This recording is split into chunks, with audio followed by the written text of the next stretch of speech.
Welcome, everybody. Welcome to the Hello. stream. And I've got Jamie down here as well. Say hello, Jamie. Hello. Is this your stream an hour later than usual, or has UK already changed to winter time? I can get away with that, Jamie? Maybe. Can we blame it on the rest of the country being an hour early?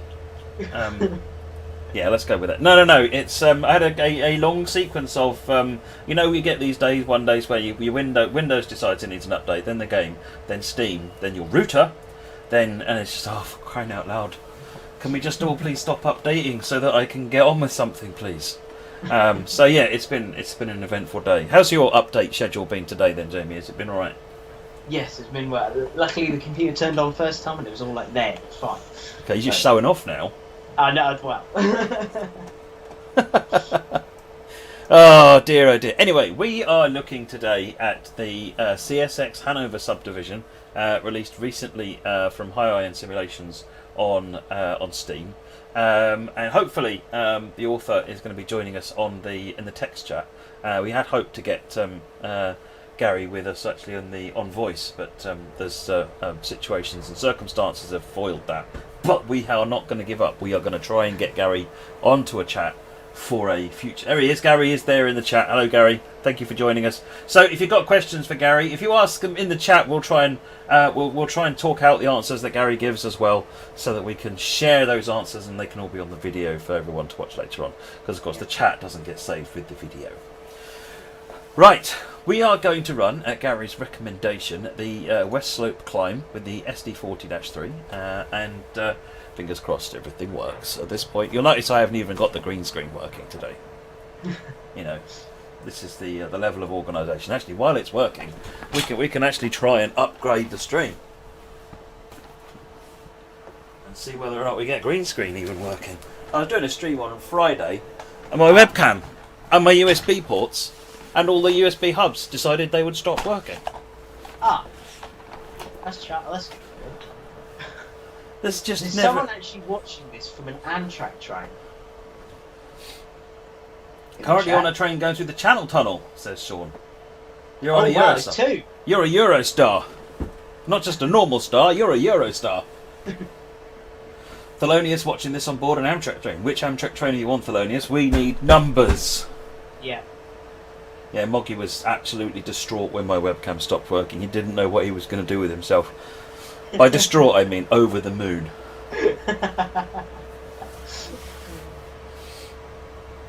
So yes, big welcome to Gary. For those of you that don't know who Gary is also known as Elphaba on the workshop and High Iron Simulations. And Gary has put together an absolutely vast library on Steam Workshop of free... Hang on, I don't know about you, but that's definitely me.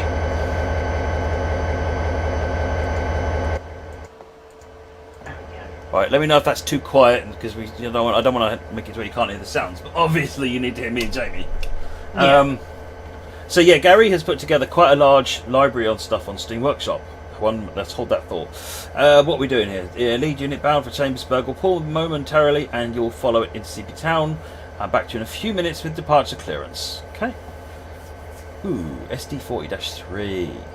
Fun. I like it. Ooh, a colour version of that screen. This must be how they're doing it these days. It's all pretty with colours. I'm only used to these being monochrome. Alright, let's just put that forward. So yes, if you have not explored any of Gary's amazing scenarios on Steam Workshop, I mean to the tune of hundreds of scenarios, I think he's possibly the most prolific uploader to Steam Workshop. And it's not just American stuff either, he's done some really interesting South African and other stuff as well, but the majority is American. Yeah, go and fill your boots. There's a lot to see there. Look at this. I love this SD40-3. You can tell it's a 40-3 because it's got a much flatter top than a 2. That's what I was going to say. I noticed that it looked flat. It looks like basically a big bar fell on it and flattened it. And then of course internally it's been modernised. So you've got the screens on the left hand side as well, the same as you'd get in a more modern loco. Of course, what's really interesting and not even confusing in the slightest is that there are different types of SD40-3. CSX have one type, and I think the BNSF or someone has another type of -3, and they're not the same loco. Oh. They've each got their own -3s. I'm But not these are very the ones I like. Has to be said. So I was really pleased to see these in the game. Oh dear. I'm not very good with American diesels. Thelonious is on Piedmont number 76, pulled by a P42. Superb. Duncan Webster wants to compliment my headphones. I'm glad you enjoy them. I like my headphones as well. My headphones are great. In fact, the webcam needs to go that way a little bit so that you can fully experience the joy of the ears. Look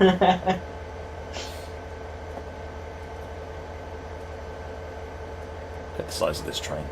Following the departure of D773, subject to visual clearance and signal indications, you have permission as of 2:05 p.m. Or later to pull from Hagerstown, operate via Yard East Lead A and on Yard East Lead B to Antietam Street Approach and CP Town. Hanover Subdispatch will be in contact for block clearances. Okay. Wow. Probably what you hear on the radio, because it's all radio, isn't it? Yeah, that's all radio chatter. That's all that we do. Once the D773 is clear, we'll need to align our manual switches for departure as necessary, operate via Yard East A and B, and we'll have pickup of 10 cement loads at security. Where are we? We are here. That will take us via Yard East A, it looks like. Let's wait for that train to get out of the way so we can see what we're actually doing. Yeah. So let's have a quick look at the map view. I don't, Gary, can you tell us a little bit about where this route is in the world, other than obviously America? Yeah. From what I gather, we're not a million miles from Sandpatch Grade, are we? I think we're to the east of Sandpatch Grade.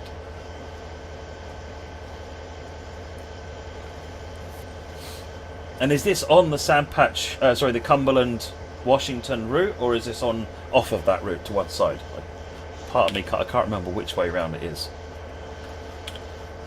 Let's check the. Isn't Hanover in Germany? Different Hanover. Yeah, different Hanover.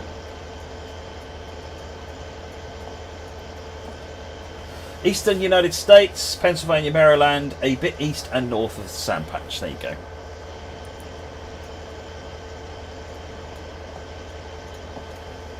We're off up to CP Town, which is there.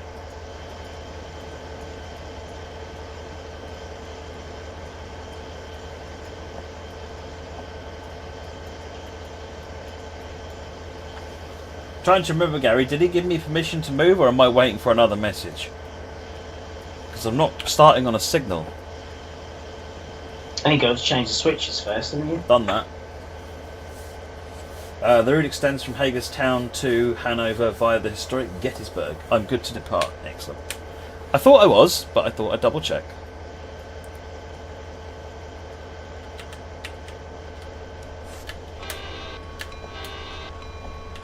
Should have been 2 longs, really. Joe Muller, how does my wonderful cat do? Lady is doing very well. I think she's sleeping in the kitchen at the moment because, you know, she's a cat. And they do strange things like that. Look at this.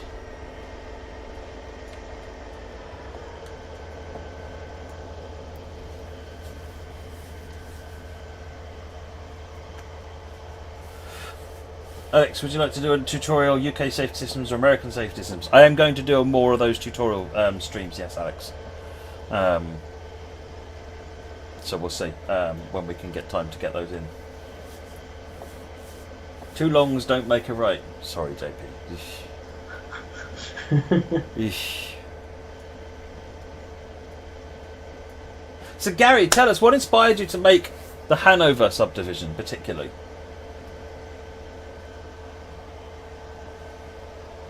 Coming up on the right is the CSX Yard Office and the Hagerstown Railroad Museum. Which I guess is this area here. Why do American locos have a bell? Isn't the horn enough? So the bell keeps going. Why am I calling Jamie Gary? I'm calling Gary Gary and Jamie Jamie. Yeah. Oh, I see. The Well, there's a museum. museum, yeah. Let's go and have a look. We're only driving a train. It's fine. Train can look after itself. People often fly around outside with drones when they're driving trains in real life. Wow. Not cabooses. God, just think of the abuse that could go on here. Oh no. Lots of different types of cabooses as well. Different carriages. Yeah.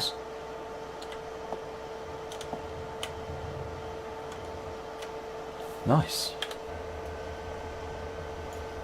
Right, how are we doing here? We are good. CP Town. And then we're off to security, so put a bit more power on. Gary's on the chat. Sorry, Chewbacca Cheese. Gary Dolzel is on the chat. Gary is the author of this route. We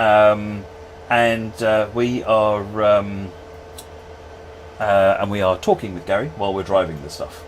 Yeah.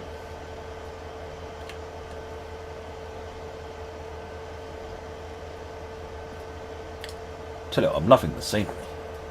This is literally, sorry, I should say, everybody, this is my first time looking at this route. I mean, it's been, since it came out, and particularly because I know Gary was involved with it, I've been keen to look at it, but just time has not allowed me to. So, pardon me fanboying a little bit while I enjoy the route. I haven't done the full route. I've done some of it, but not all of it. I'm sure there's loads of bits I've missed out. Gary says he first became familiar with the route during family visits to Gettysburg. Of course, Gettysburg is quite an important place in the States, isn't it? Mm.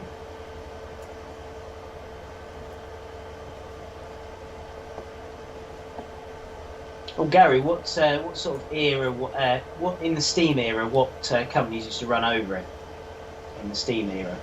Good question.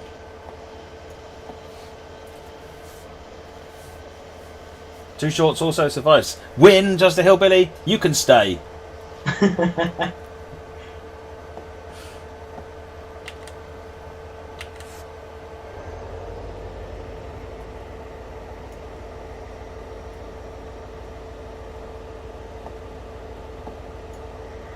Speed up a little bit. Yeah. There's no rush.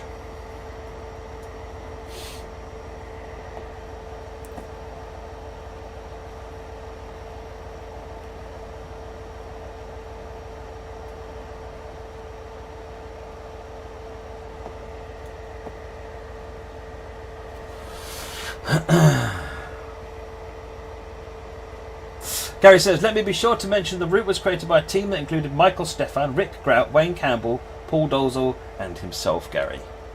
There you go. That's actually a really top-notch team, Gary. That's a really amazing team. Rick Grout, you'll know from G-Trax. He's worked on tons of route projects and locomotive projects. Rick's an old hand. Wayne Campbell has been, I don't know if he's actually got any titles specifically to himself, but he's actually been a key part of so many other projects, including the Chicago to Aurora racetrack route. He worked with the authors on that one, as did Rick Grout, actually. So it's I'm not familiar with Paul, but having Michael Stefan going north has done all sorts of things. I'll be back to that, Michael, in a minute. You're granted permission to operate within security yard limits and eastbound in the Hager block. Contact me when you're past Penmar. Where am I going, anyway? I haven't quite got that far yet. We're still... I see, this is us cleared into this block over here. Excellent. Well, we've had a reply from Just a Hillbilly.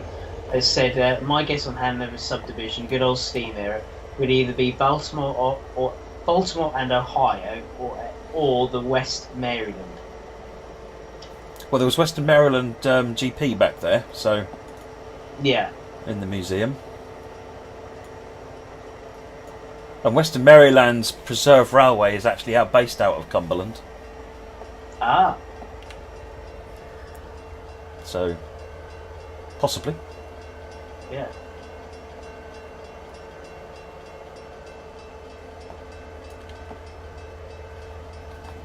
So yes, anyway, Michael Stefan going north has done all sorts of things. He's done some workshop projects. He did the Sunting puzzle route that I can't remember the name of, but I ran in one of the Workshop Wednesday streams. and he's also done other routes, including the Springfield line, New York, New Haven, and Hartford Springfield line. So, this has got quite an A-lister name behind it. Quite impressed with that. Ah, here you go. Gary's replied. In the steam era, the route was Western Maryland, which had big steam, including 210Os and 4664s. 4664s. Wow. Nice. Is that Challengers? Is it 4664s are the Challengers, aren't they? I think they are, yeah. Yeah, because the big boys are 884s. Yeah. Yeah. Yeah, it's a Challenger. Yeah. Yeah. Does this 40-2 and SD 40-3 have the same power? Let us consult the oracle that is Wikipedia. It might have been more about emissions rather than power these days.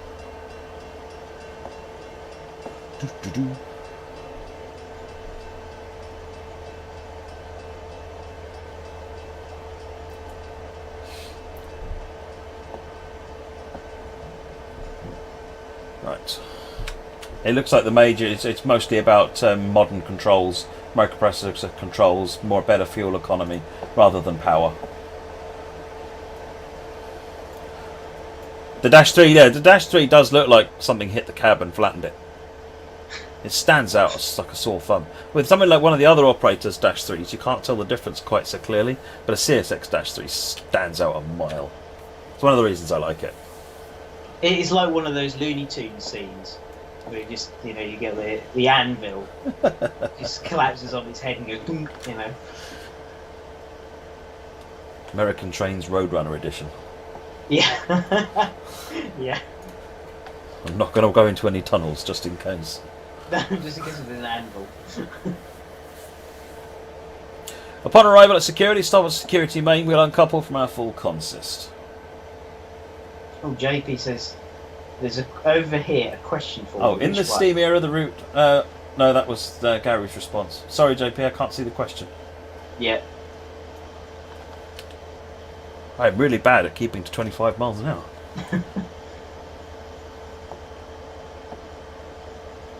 So there is a scenario pack as well for this, isn't there, Gary?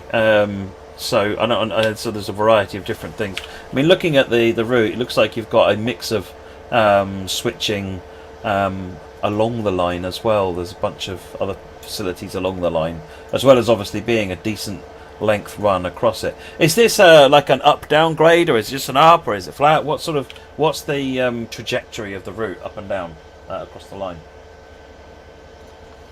I think when I drove, it was quite up and down all over the place, I think. That's even better, because then you can't stop watching it. You've got to keep your eye on, exactly what I'm not doing at the moment. You've got to really keep an eye on what you're doing so that you don't let the train run away. And of course, runaway trains are all the more easy if you're not paying attention with the big American trains. Yeah.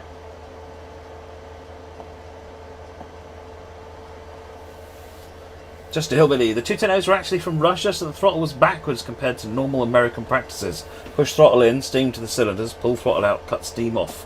You can only imagine the shock to drivers that weren't used to the things where wheel slip happened. Oh yeah, really. Push the throttle in, suddenly the slippage got worse. Yeah, you'd need to change your muscle memory quick. Yeah.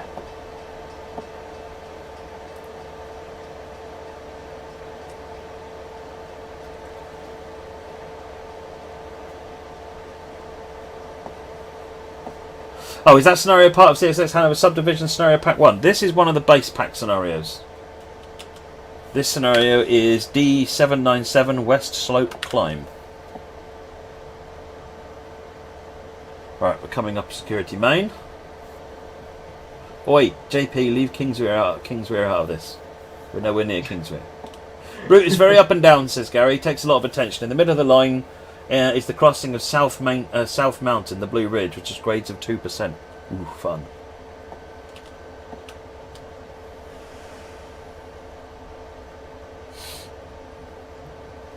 Yeah, with the steamer, with the Russian locos, it's a bit like when the Great Western got all their all the BR locos when the cab position was on the opposite side. Yeah. Yeah.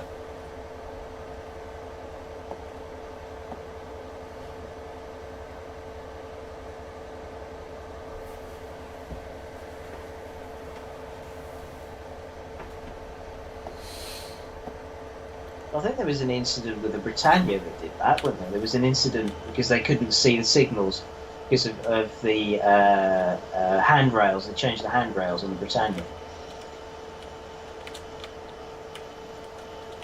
Wow. Does look good. Well, there's just lots of little details that are, Yeah. you know, lots of everything looks sort of alive. Gary said the route has 20 plus rail-served industries, and this cement plant at Security is one of the largest. Nice.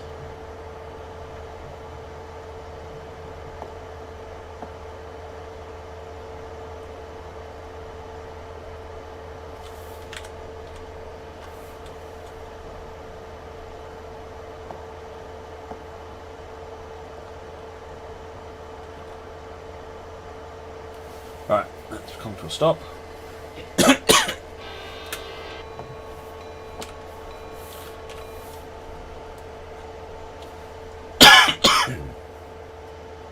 And we need to uncouple.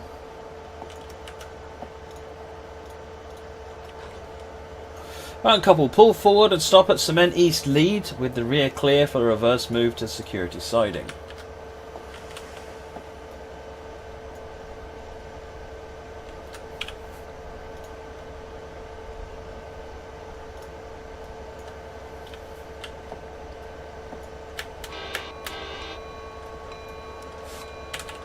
I'm not going to keep the bell running. In reality, I believe they keep the bell running when they're doing little moves like this. So the purpose of the bell is so that anyone who is in the general vicinity will know that there is a train that is moving, and moving slowly, which means it's not always obvious if you just have a quick glance at it.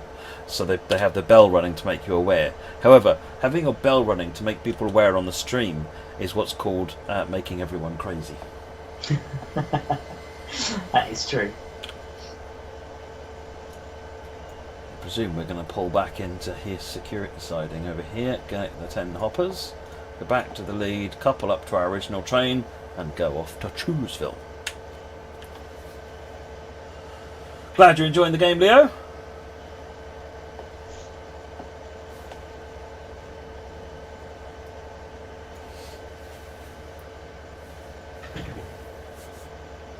Traction system. I'm very excited by this route as I've been to most of the places on it.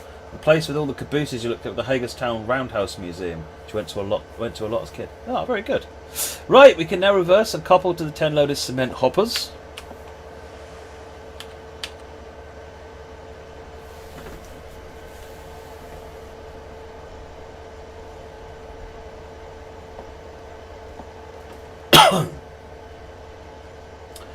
Do any YouTube videos explain how games like this are? Do you mean train simulations in general, or just routes and trains for them?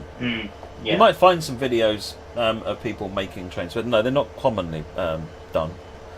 I know I've done some videos on making scenarios, but that's not quite the same.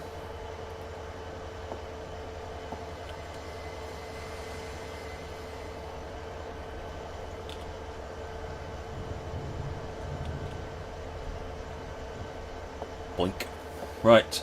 Coupled, pull forward 2 and stop at Cement East Lead with a rear clear for a reverse move to recouple to our consist.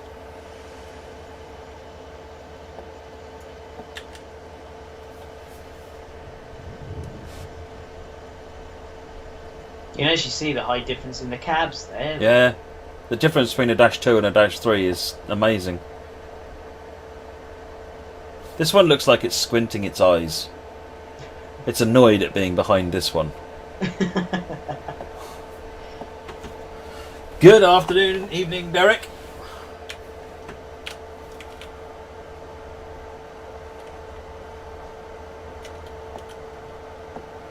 Derek, do you know if Michael was able to join us this evening?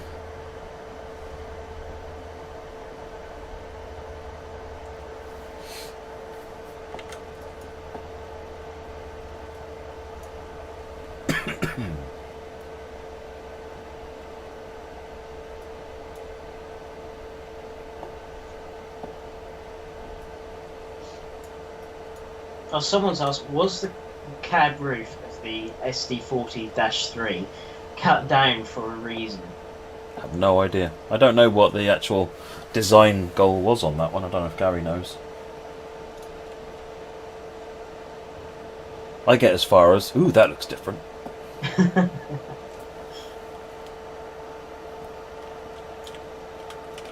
It's amazing when you think about it, how many different classes of every single locomotive, and it's over the time periods.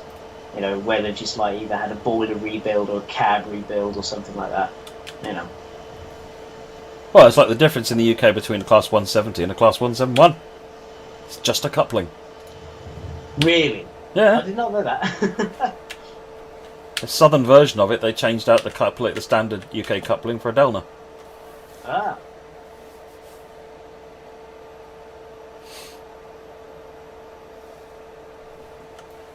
Can't say on the roof, possibly just less expensive to build without the angles.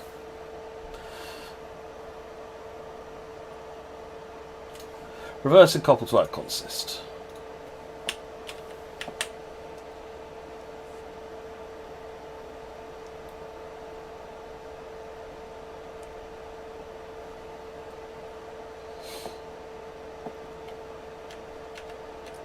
Gary, if I remember rightly, you've got a route on Steam Workshop as well, haven't you? Is it the Bedford branch or something?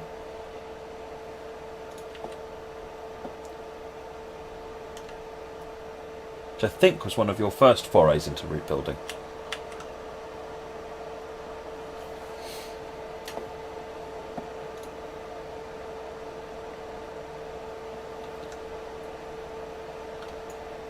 Let's roll back up.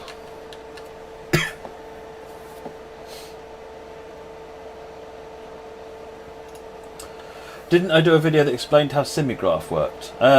We did. There's really a short video on that one. Yeah, there was. I think there was, JP. It'd be on the official channel, YouTube channel somewhere. Look back in the videos from when TS World was first announced. Many moons ago now.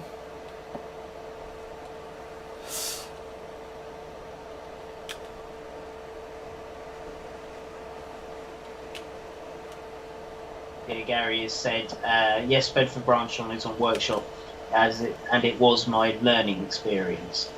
Right, coupled and clear. We dispatch a clearance to proceed eastbound via the Hager block. Okay. Just Hillbilly, one of the CSX's goals for the Dash 3 wheels was to make the Dash 2s more crash-worthy by today's standards. And Gamer Kelly says the 40-3 is a rebuild from MPI in Boise, Idaho. It's meant to extend the life of the standard 40-2. Some of them call them SpongeBob square cabs. I love that. I love that. There we go. SpongeBob square cabs. Someone will make a song of that. Put it on YouTube.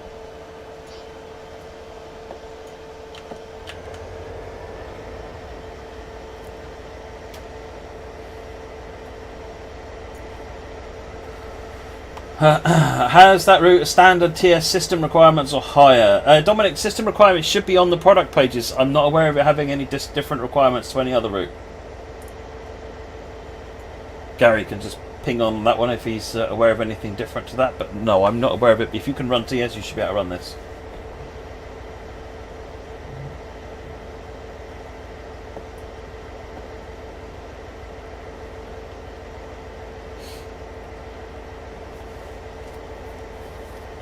Cargan looks rather good, does indeed.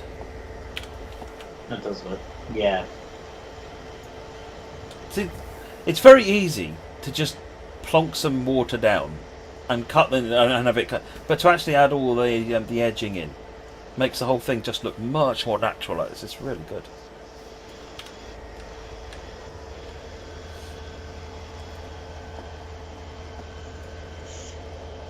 The other thing I'm picking out on this actually is that the ground isn't flat.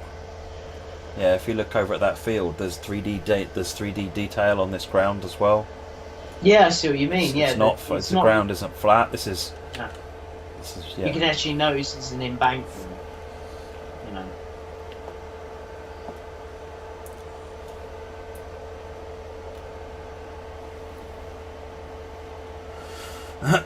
Gary Doleswell, no different requirements in the factory. It's quite frame rate friendly. There you go. So you should find it. It runs quite nicely.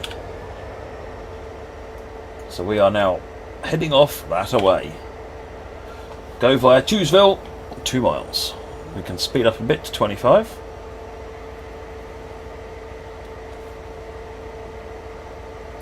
Any news on the Isle of Wight on TSW2? Not yet.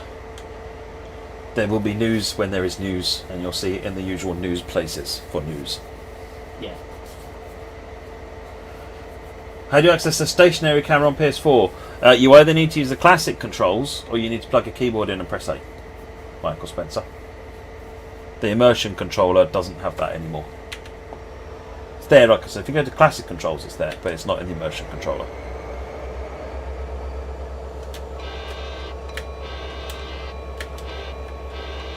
That was a convincing 14L. I think I did alright with that. It's fine.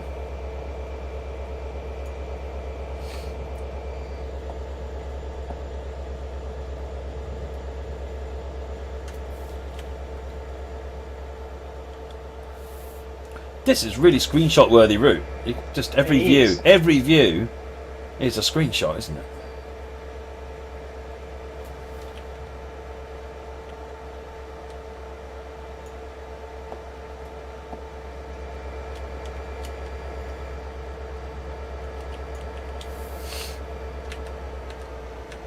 Oh, another question. Does anybody know why CSX painted the roofs white?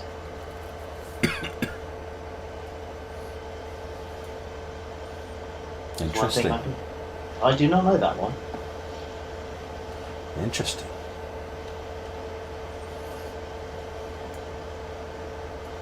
I know why railroad companies usually make sure they paint these in dark colours. The bonnets, the hoods. But I must admit, I've not considered why the top was in white. Yeah. Presumably so it can catch the most amount of poo.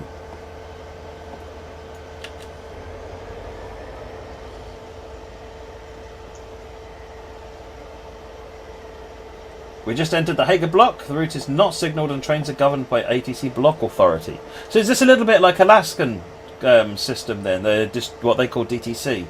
Is it similar to that, Gary? White roofs is a heat thing. Ah, that makes sense.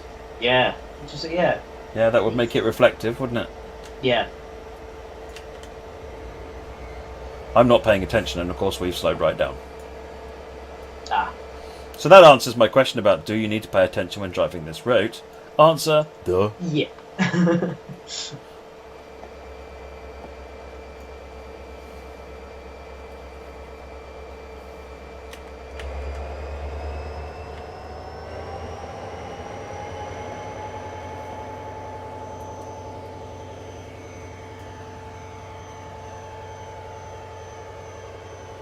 You see the gradients changing, can't you? Just there, look. Yeah, it's a steep old rise up here, and then we're levelling out. I know I'm very bad at doing 14Ls because in the UK, blowing your horn is bad practice, unless there's an actual reason for it. Yeah. Too much noise pollution. It lowers house prices. Every time a horn blows, a homeowner cries. It's a bit like every time an aircraft flies over your house as well.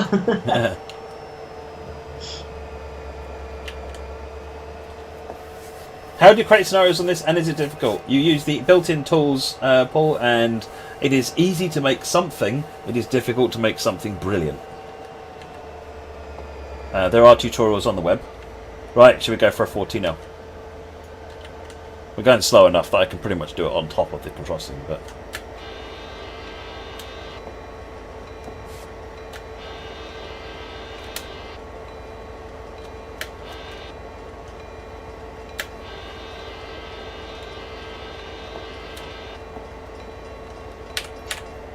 There we go. Michael Stefan did the track work on the route and did an incredible job replicating the roller coaster profile. Yeah, I can see that. I mean, we're going back up again now. Here we go. JP, CSX painted cab roofs white prior to listening to crew complaints of lack of air conditioning. Then began installing 2 AC units atop many of the... Oh, we get a bit, hang on. There's the other bit. Atop many of the XL and SD40-2s. that are roaming the rails of the BV. The white roofs are on the other coast, FEC. They have two. They too have long been painting roofs white to avoid our lovely 362 days of hot, humid, and blazing sun. This idea is not new by any means, as RRs, I don't know what RR stands for. Railroads. Railroad, sorry. Located around Salt Lake City began this in the 50s. Excellent. There you go. Wow. Mystery solved. Yeah.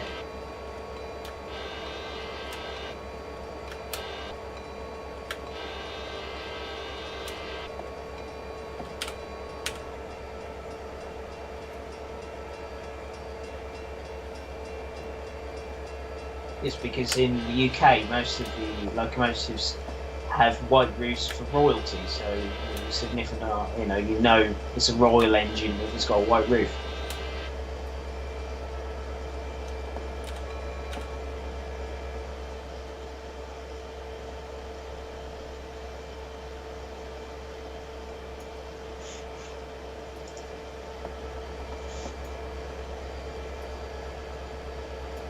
You seem to be driving through everyone's backyard.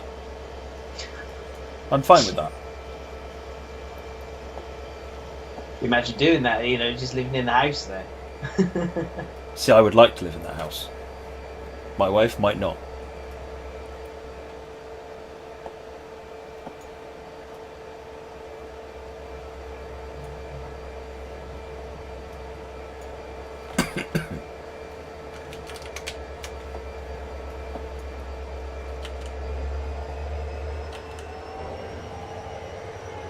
Alright, let's pour on some more power. My cat probably wouldn't be too fond of it either. Yeah, they'd get used to it. They'd kind of have to.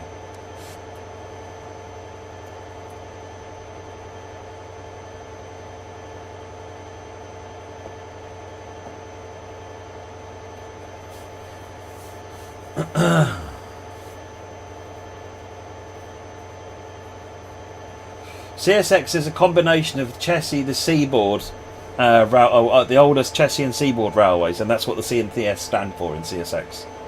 Yeah. I've seen competing views on what the X means.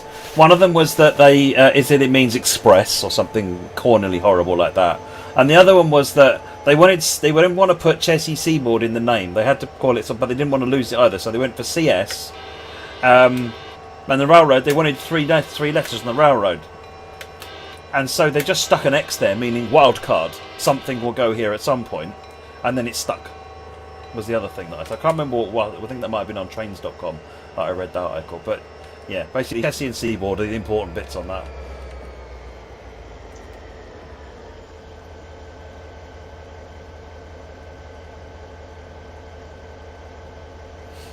Yeah, it's probably the article I remember reading ever at Aviation. I remember reading about because I was curious about that. It was back when we were doing Sandpatch Grade. I read up a lot about CSX because I was curious.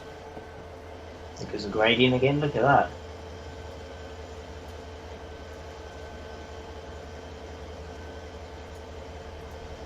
Kudos to the team on the scenery, though, Gary. Absolutely gorgeous.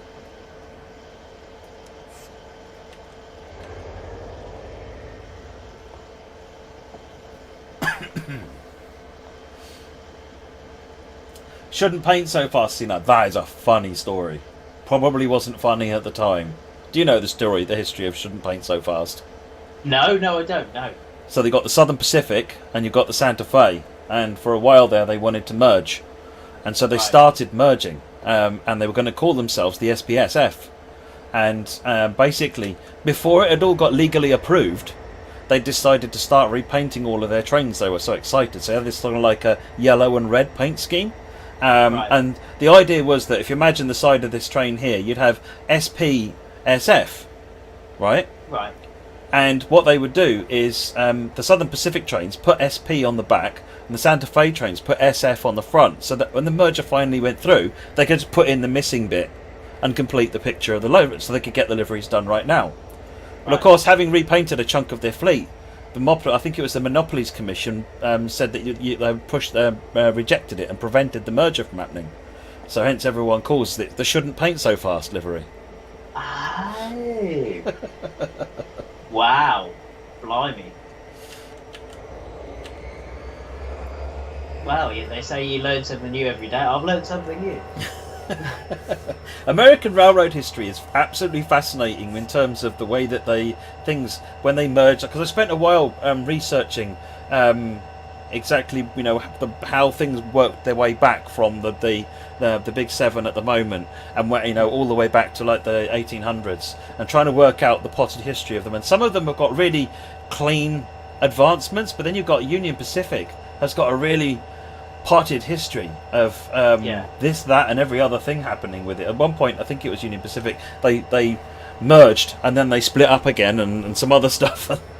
Wow. And of course, the Union Pacific we know now is actually the DNRGW, renamed to Union Pacific, if I remember rightly, or am I thinking of the Southern Pacific? Oh. But it was one of those things where the Southern Pacific, I think it was Southern Pacific merged with DNRGW, which then became Southern Pacific. But actually, it was DNRGW was the main parent of that group.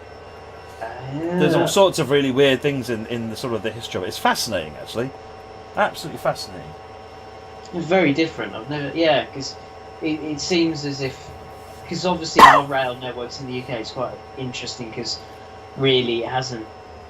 You hear of mergers of sort of different routes, don't you? So you know where it went from all the different little companies in the 1900s. To the big four, and then it went to BR, and now it's actually gone in reverse.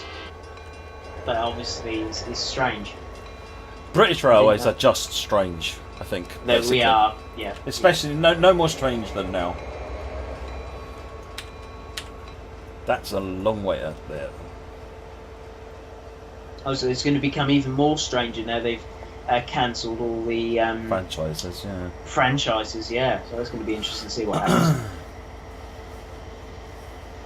You remember when EWS came into the UK and bought all of Local, Transrail and Mainline? Well, of course, remember EWS is the... which American railroad is EWS? I'm not sure. Someone remind me. I want to say Wisconsin, but I don't think that's right. But if you look up, the livery for the EWS and this livery in the railroad in America are identical. Oh, wow. Oh, I didn't know that. Wisconsin Central, there you go. Wow. If you just do a quick Google for Wisconsin Central, you'll see EWS coloured American trains. It's mad. I'm now looking. Wisconsin Central. Wisconsin. Oh, Wisconsin. Where are we going by? Smithsburg next. I need to get some speed up here. I'll be here all day at the speed I'm driving. Oh my word. Well, I did not know. Yeah, it is. It is literally EWS, isn't it? Yeah. And then the Germans bought it. Yeah, so then EWS became German. It became DB. Yeah. And now the EWS trains are bright red. Yeah.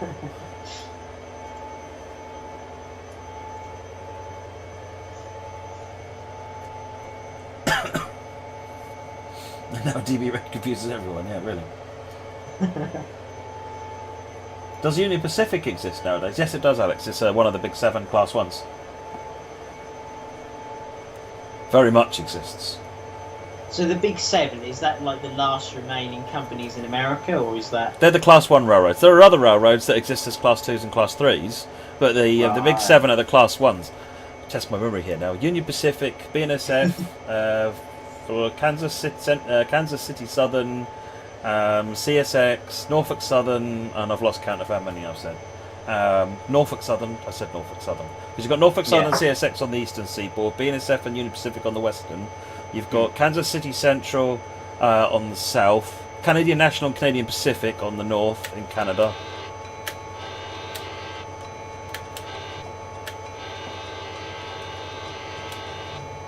Yeah, the Class 1s are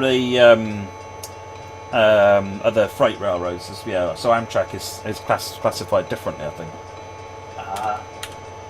So they have a different way of like classifying routes and freight services and passenger services. I think it's actually down to how much trackage they operate. Right. Okay. Because like the big 7 operate over tens of thousands of miles of track. Even Conrail still exists. So Conrail was formed in the 70s. Gary, correct me. It was a consolidated rail. It was a government-owned thing to basically rescue the railways after they all collapsed on the eastern seaboard. Eventually Norfolk Southern and CSX had a little argy-bargy and ultimately figured out that they were going to... it ended up that they got about a 50-50. It's actually a 55-45 split, I think, of what was going on with Conrail. But Conrail still exists, actually. It's now a Class 3 railroad that operates in Detroit, Michigan. But people think it doesn't exist anymore, and actually it's Norfolk Southern and Conrail. But no, actually Conrail is its own entity. It's just only a Class 3 railroad now. Ah.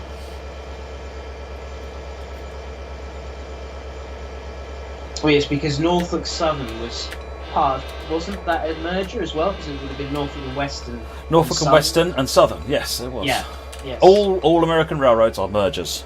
BNSF, Wow. Burlington Northern, and the HS and Topeka Santa Fe, hence the BNSF. You see, the Norfolk and Western is probably the only bit that I've actually got any history of that I know of, but. I like Norfolk Western and Southern because they run high hoods, and I like high hoods. They just got that more industrial feel to them. Yeah. I just remember that Norfolk and Western massive great steam thing they built. Can't remember what it was called. It looked like a diesel, but it wasn't. Don't know. I don't know if Gary might know what it was. It was a massive great. Like, it looked rather odd. It was built in Gary says, shortly past Smithsburg, the route begins to climb off the west slope of the South Mountain, the Blue Ridge, to the summit at Highfield. Are we going to the summit at Highfield today? Yeah, we are. Excellent. Lovely.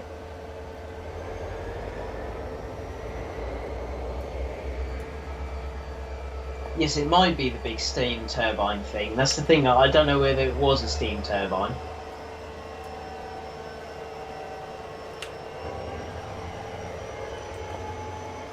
But it gives you an idea of how, we're on a 1.4% grade. This is not a long train.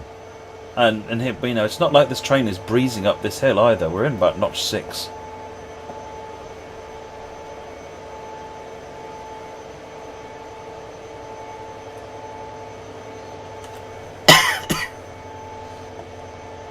N&W had a steam turbine, John Henry.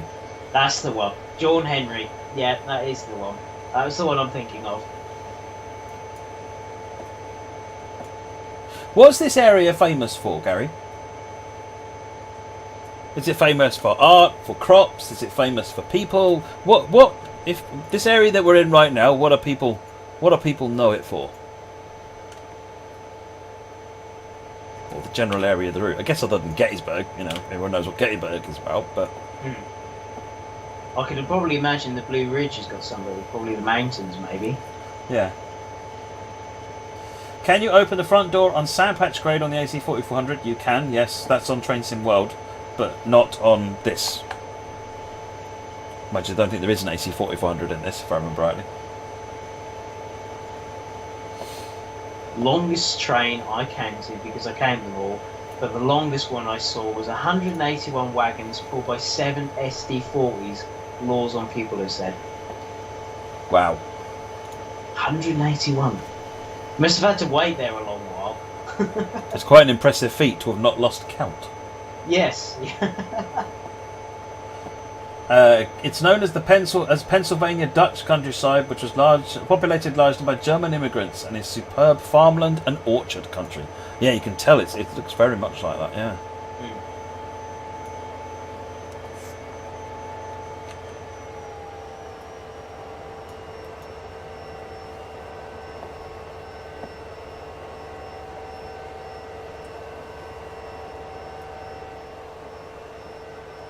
Some of those SD40s, Everett Aviation, may have been being hauled dead, or being hauled just as loco moves. Sometimes they do chuck a load of extra locos if they need to move locos. So they're not actually. It's not that they need the locos; it's that they need the locos moved. You might as well roster them into a train and get them into an existing path diagram, whatever. The Yeah, Shenandoah River on this route as well, presumably. Ooh, look at this.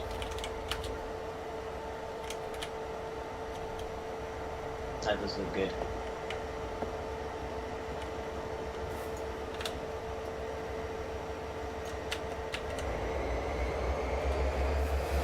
Yeah, that is one thing that with loco movements, it's not something you very often see sort of now in the UK, but a long time ago it used to happen all the time.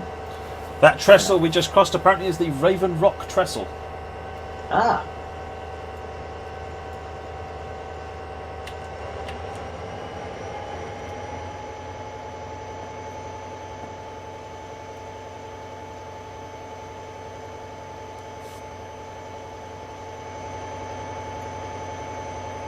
Can I put the F3 HUD on? I certainly can.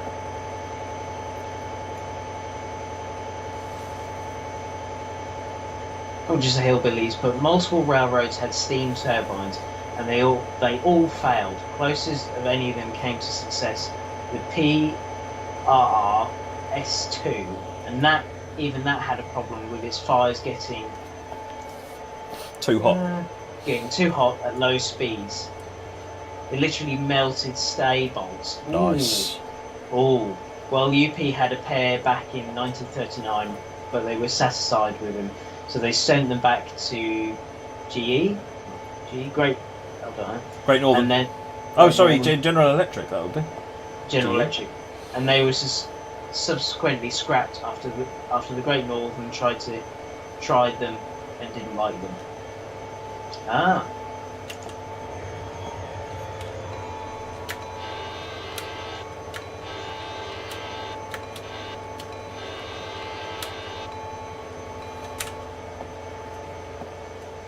Interesting view of the trees.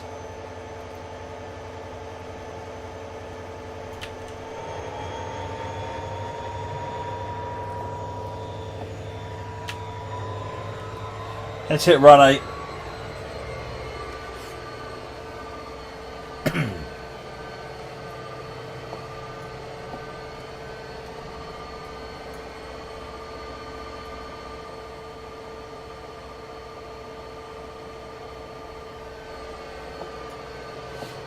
I imagine this is quite a tough ride going downhill, actually, Jamie.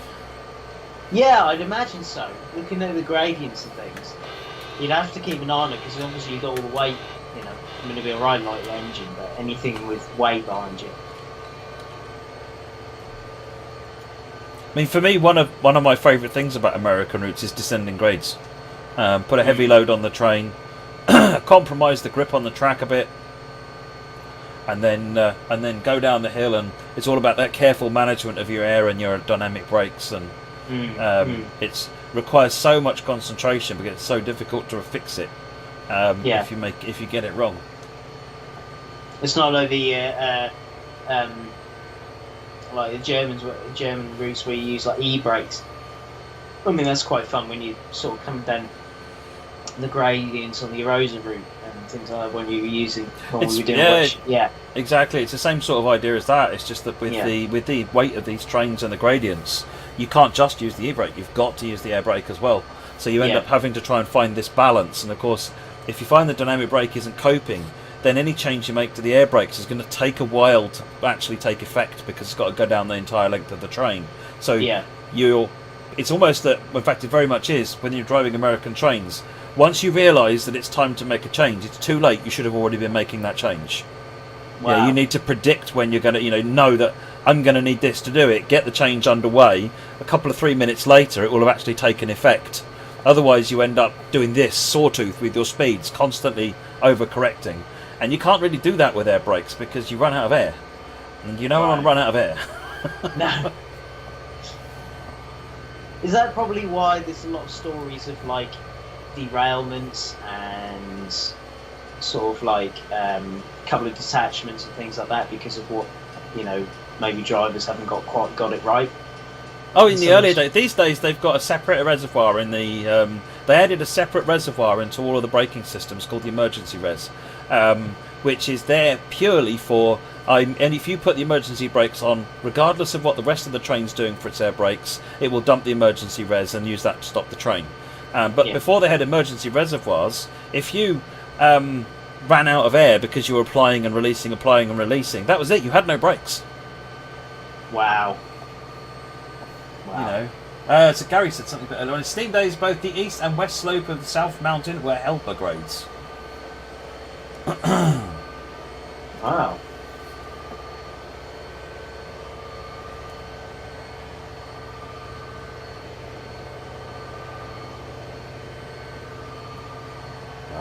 We are beating the speed limit slowly. Yep.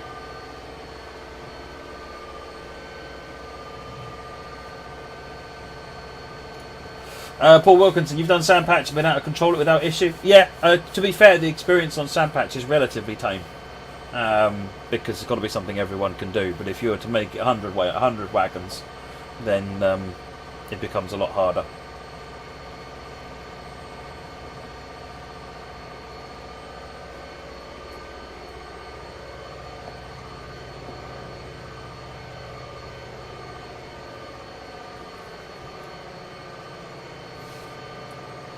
Oh, David Whitley, the Colorado and Southern had a famous collision when a driver ignored using the running rate siding down a 3 or 4% grade and tried to control the train himself. He acted surprised when he derailed.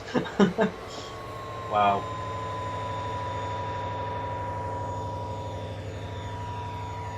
Yeah, if you read up, there's lots of stories about the air brakes and a lot of the challenge with using them.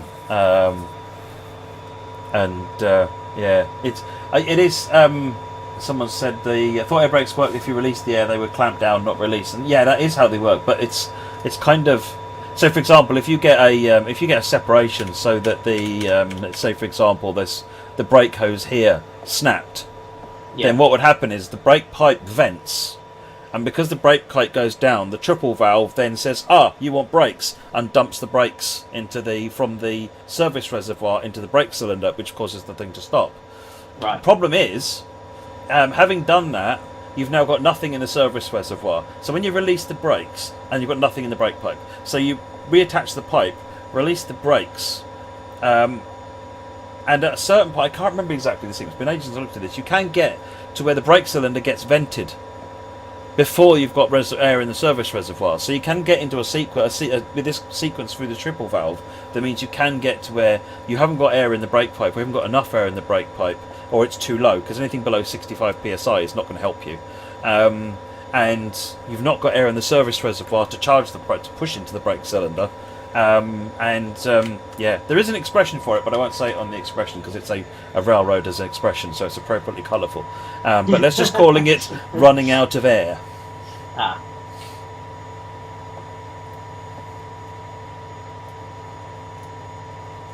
Ooh, I feel like I'm driving in the back garden of someone who doesn't care about their garden at this point.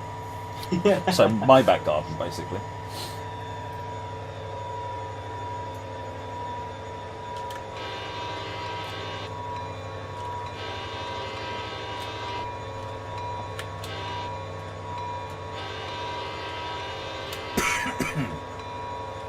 Or when the remaining air bleeds off, yeah. It's why you can't leave. There's another expression for when you put wagons, freight cars into sidings, you can't leave them in what they call a bottled up state, where you're relying on the air brake to hold the wagon, because over time, air will bleed. No matter how well you think you've showed the angle cocks or anything, no system is perfect, which means that over time the brake pipe will gradually go down, and at a certain point it trips the triple valve, and the triple valve will vent the brake cylinders, will vent the service res into the brake cylinders, and suddenly your brakes are off. So yeah, that's why you see there's some videos I've seen of loose runaway wagons on their own. Yeah, probably where they haven't been secured. Yeah. Why some units are fitted with a compressor that kicks in and runs to maintain the pressure. Yeah.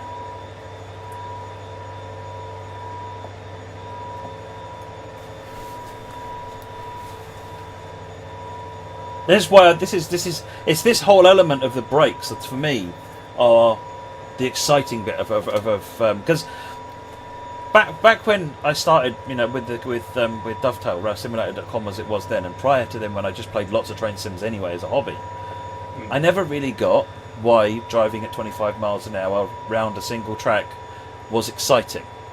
I'll be honest. I was very much I'm not sure what I'm getting out of here that's fun.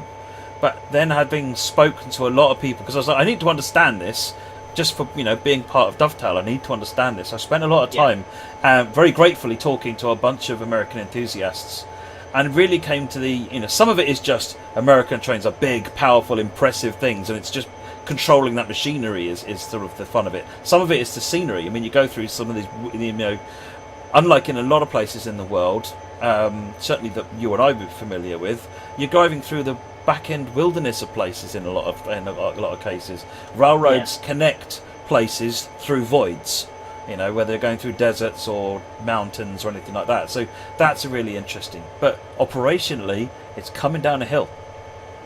It's coming down a hill. It's where the driver shows their mettle. Well, yeah, it's quite a lot of judgment to work out, you know, your air and trying to think, right, I mustn't put too much on, but I must put enough on, so I'm not speeding and not doing this and not, exactly. you know. Exactly. It's so that for me is like all of a sudden, once, you know, that was like a revelationary moment. It's just like talking to some people about that. It's just like, now I get it. This is actually not only do I get it, I want to do it. This is really, really fun. Yeah.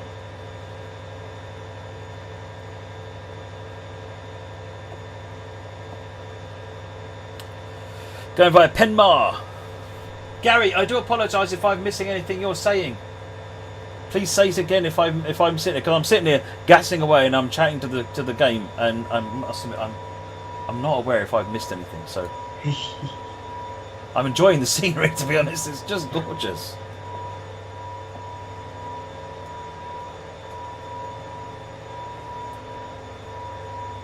Canadian mountain passes. Climbing is easy. Stopping is hard. Yes. Yeah, well, I worked with Jonathan on the Canadian mountain passes to try and get a version of the ES44 that would try and replicate the difficulty with the American brake systems, and I think we did it. It didn't quite work, but it was closer. Because prior to that, one of the reasons that I didn't get the when I was talking to these American enthusiasts. Oh, here we go. We're past Penmar. We have 40 cars, the rear 10 of which will be interchanged at Highfield. So yeah, I didn't get it. They were saying, oh yeah, the problem is the challenge is going down the hill, and I'm like, but it's really easy. I just put the brakes on, and then I release the brakes, and I put the brakes on. They said that's because the simulation isn't quite right. And so they explained to me, and then I read up about it. I'm like, and I was frankly horrified the more I read into it that anyone would actually get into a train that worked like this. Because I was like, so at any point, if I apply the brakes, you know, it's as little as 2 or 3 times without enough time between them to recharge that you might not have brakes anymore.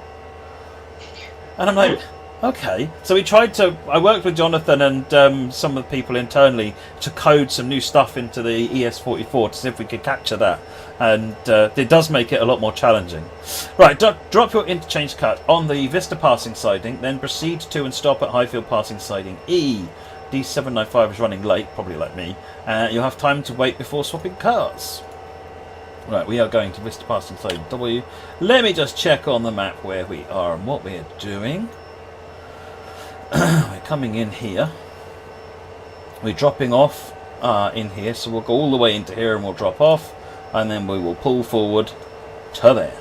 Cool. Lovely.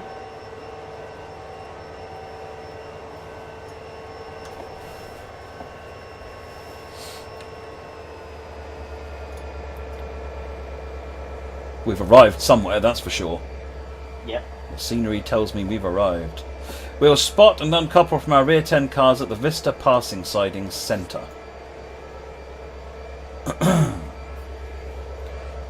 Yard limit.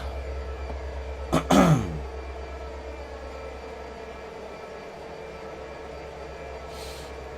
reckon the yard limits are a lot longer than what they would be in the UK for the amount of wagons and stuff they need to. Oh yeah. Or cars even.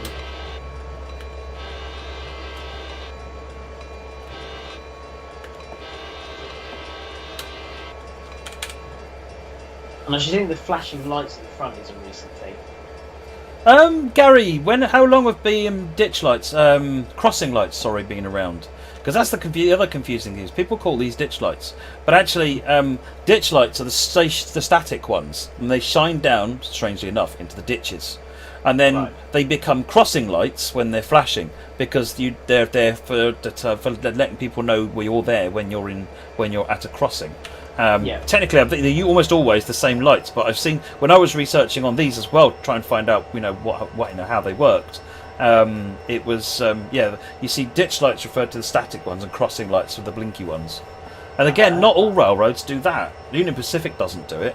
BNSF doesn't do it except in a couple of instances from railroads locos they purchased. But again, it's more of an eastern thing, I think, with North Southern and CSX doing it.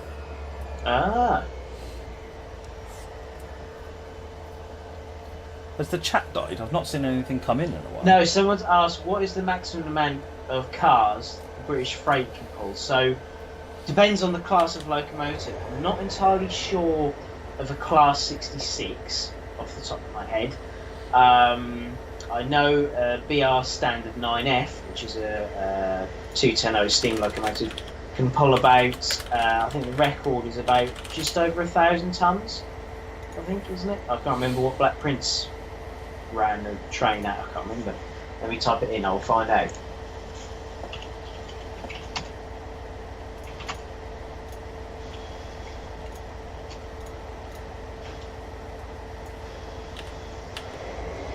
Slowing down too much, yeah.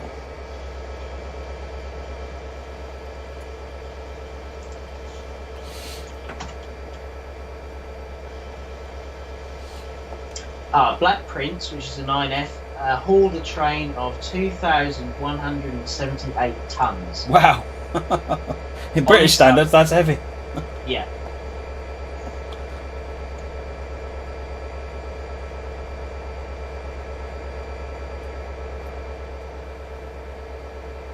Why was it that railways in Britain used wagons without brakes for as long as they did? We had to have everything fitted with brakes by law before British Railways finally phased out unfitted wagons.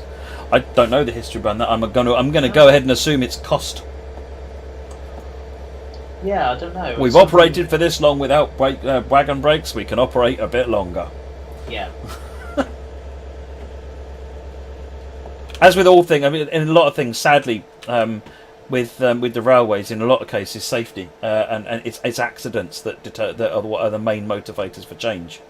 And so, if something is not causing accidents, then it doesn't get fixed. No.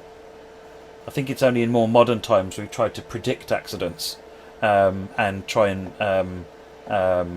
prevent them, put preventative measures in first. Yeah. Well, like it's a good example was signalling, weren't it? When you had signals weren't really invented in Britain until there was an accident that happened that needed signals. Yeah. Gary, I presume I'm supposed to be pushing this to where so that I'm in the rear of the train is in the siding. Feels rude to leave the back end of the train on the main line.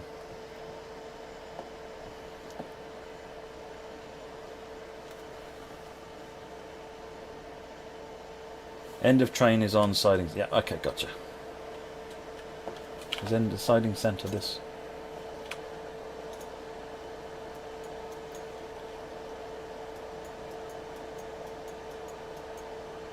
Right, got you. Got you.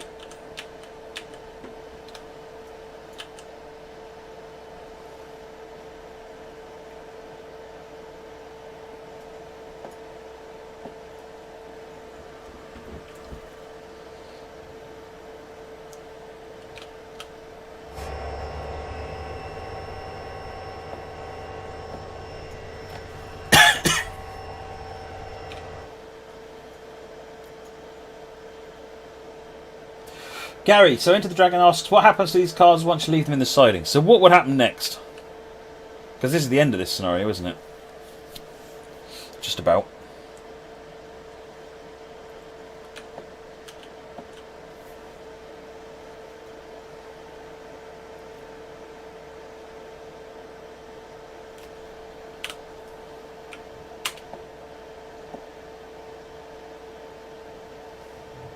Cars would be interchanged to the Maryland Midland, which connects at Highfield. There you go. So they would be on their way somewhere else. Right, uncouple, proceed ahead and stop at Highfield passing E, where we'll wait.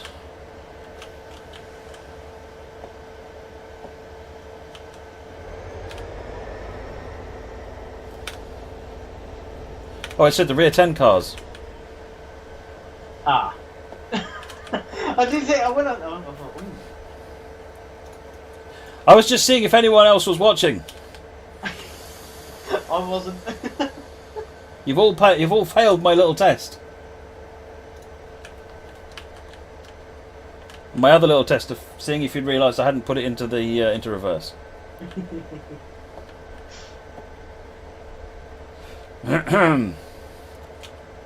I don't remember ever claiming competence in the ability to do anything, so if you assumed competence, that's your problem. Oh, we'll ignore that operational error. Actually, it was going to let me finish the scenario, wasn't it? Yeah, it was. That was really jolly decent of it. Rear 10 cars, you say? 4, 5, 6, 7, 8, 9, 10. Right. 1, 2, 3, 4, 5, 6, 7, 8, 9, 10. Right. You know. Oh, we've got another operational error. Yeah. I'm failing hard today.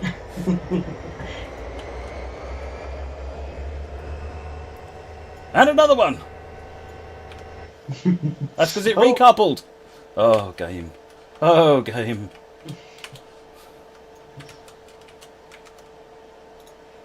That's it. And another 500. Ah, there we go. So that's 2,000 points in operational errors. Dude. Doing well, doing well. Now let's miss our stopping point and run a signal. Just to finish it all off properly.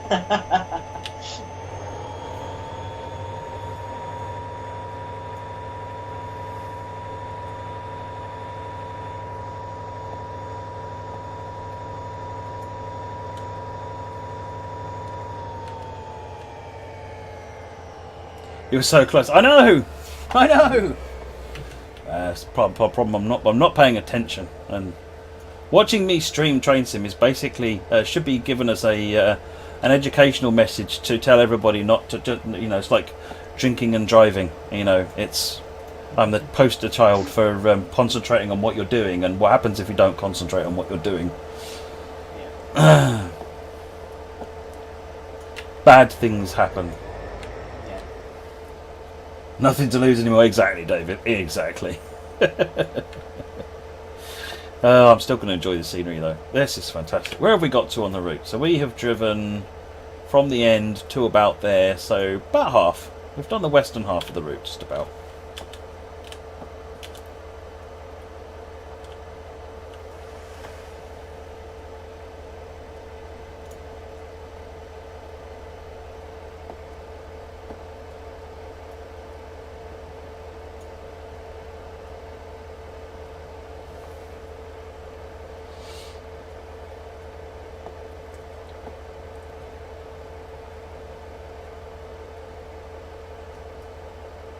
Minus 120 minus 100. Once again, I'm reading something else to try and work out what we do next. Yeah.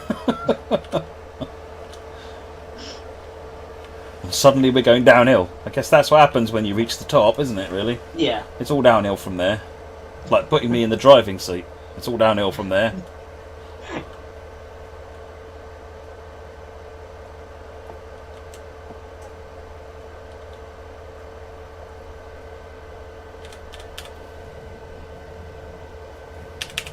And stop.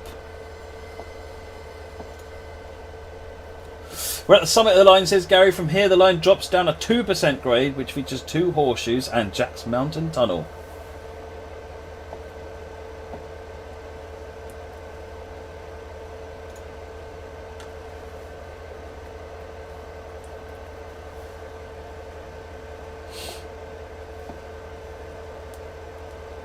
Well done while we wait for D795 to arrive. Sit back and relax. See, I completed successfully. Boom!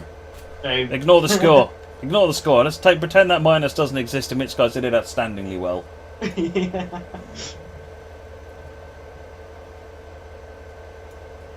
I'm just like a scarecrow, you know. I'm outstanding in my field. Oh, oh dear.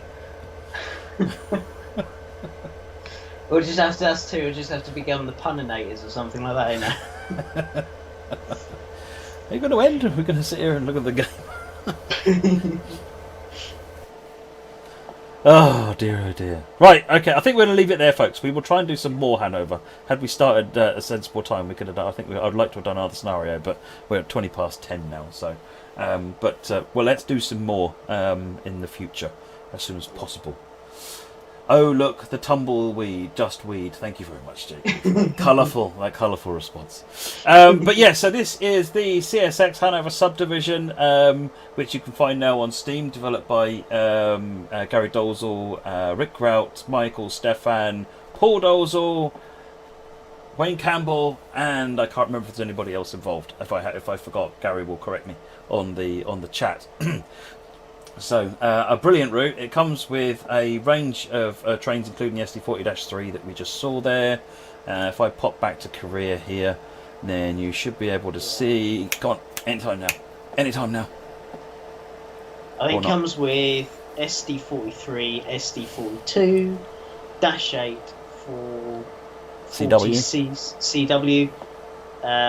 it a GP9 as well? Yeah, I think that comes to that as well. GP9, yeah.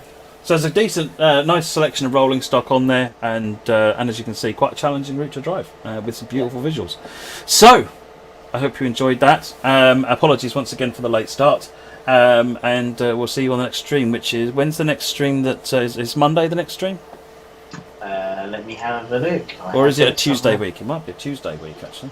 Might be a Tuesday. Let me have a look. So, when will be September? There we are. And so, it will be Tuesday. Tuesday is the next Dovetail stream, which I presume will be Sam and Adam. Yes, it will. Yep. Yes, because it's a roadmap update week. Yeah. Okay, so join Sam and Adam on Tuesday. Show your support, and we'll see you on the next time we're on. So, thanks very much, everyone. Take care. Yep. Bye, everyone. Take care.